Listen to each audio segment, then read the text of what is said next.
Okay, this is a brief introduction to using Excel and multiple sheets within a particular Excel file to process and document how you've processed a data set that you've gotten from some other source, in this instance, a Qualtrics survey.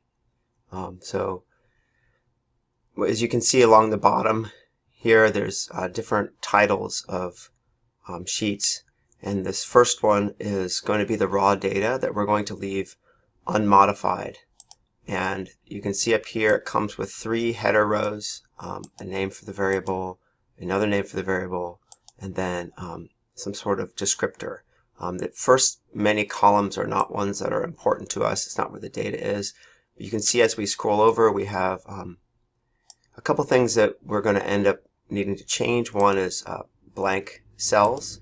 If we're going to make a rectangular database for reading into other things like R, we need a legitimate value in every cell. And the negative 99 means something was seen but not answered. So the first thing we're going to do is make a sheet that makes 2 changes. We're calling it data.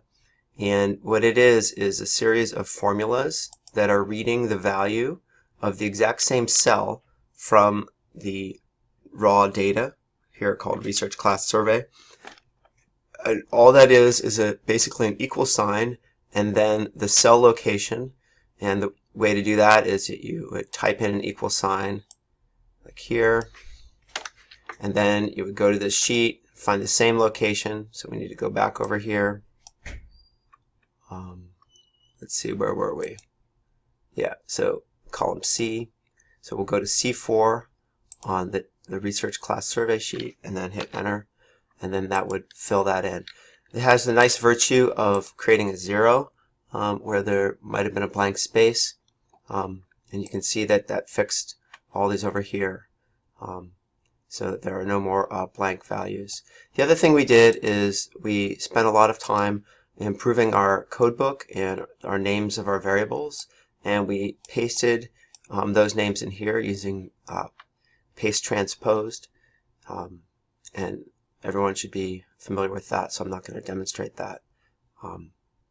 So that is what